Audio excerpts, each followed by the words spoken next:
What would happen if you built a refuge for a persecuted people in a place where another people already lived? In the next few minutes, you'll learn why this moral quandary is at the root of the struggle between Israelis and Palestinians, and what you can do to help achieve a just peace for everyone in the region. First, there are a couple of things it's helpful to understand. One, many Jews fled harsh persecution in anti-Semitic Europe, especially the Nazi Holocaust. Zionists encouraged massive immigration to historic Palestine, at that time a British colony, where Jews had an age-old connection and where small Jewish communities had long existed among larger groups of indigenous peoples.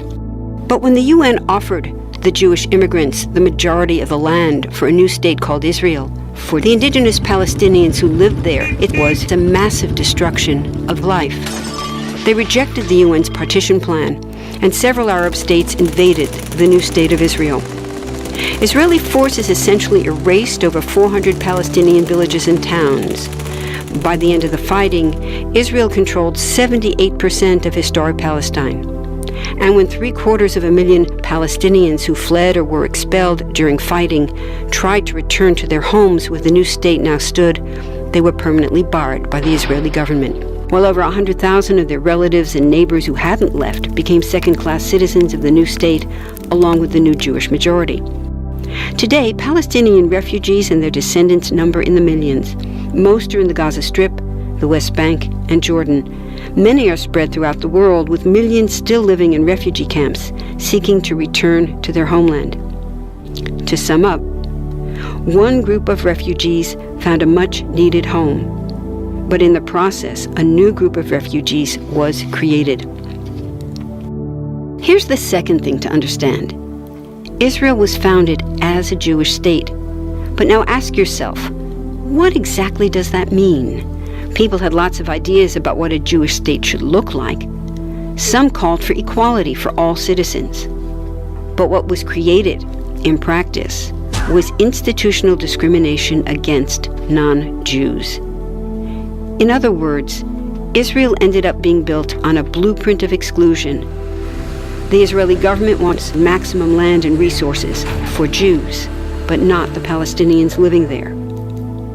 That's why, inside Israel, Jews get special privileges, including rights to land and housing, that are denied to the Palestinian citizens, who make up 20% of Israel's population. That's also part of why Israel has never defined its borders. In fact, they still hold on to land, the West Bank and Gaza, that they conquered in the war in 1967. Since then, Israel has built Jewish settlements throughout the occupied West Bank, building Jewish-only cities and supplying them with infrastructure like roads and army camps, schools, and even a college. Military occupations are meant to be temporary, but after 40-plus years, this one looks permanent and entirely unjust. In the West Bank, Israeli Jewish settlers and Palestinians live on the same land, but must live under two completely separate and unequal systems of Israeli law. The Jewish settlers dominate the natural resources, including water and agricultural land, and they're backed by the Israeli army.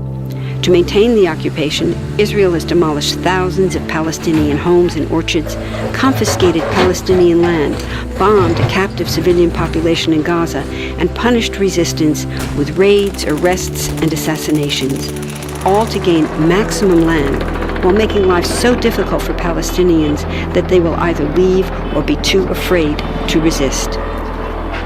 Palestinians have fought back. For decades, they tried to achieve national liberation through armed struggle. Some groups still do. But the majority now support popular protest instead. The deeply harmful pattern of control, repression, and violence profoundly harms Palestinians living under occupation and Israelis living as occupiers. This must be broken to reach a peaceful and secure future for both peoples. Now that you understand the problem, what about the solution? What about peace talks? So far, over 2 decades of U.S.-backed peace talks have actually made things worse by helping Israel continue the occupation. It's been years of talking while Israel massively expanded the Jewish settlements and literally redrew the map. Peace talks are good if they're real, but not when they're theater to cover a land grab. So now what? The current world superpower, the United States, has been a terrible friend, enabling Israel's destructive and self-destructive expansion onto Palestinian land by funding the Israeli military, the biggest recipient of U.S. foreign aid in the world. But there's another superpower that can make the difference: you. There's a movement with hundreds of thousands of people just like you across the world, including Palestinians and Israelis, protesting, educating, divesting, and boycotting, all to bring nonviolent international pressure on Israel to stop violating human rights of Palestinians. Throughout history, where governments have failed to push for justice, people just like you, like us, have taken the lead and won. Now it's the Palestinians' turn for freedom and justice. We can pressure Israel to end the occupation and the discrimination. We want all people, Jews and Palestinians, to have equality, human rights, and democracy. We can change history. Join us.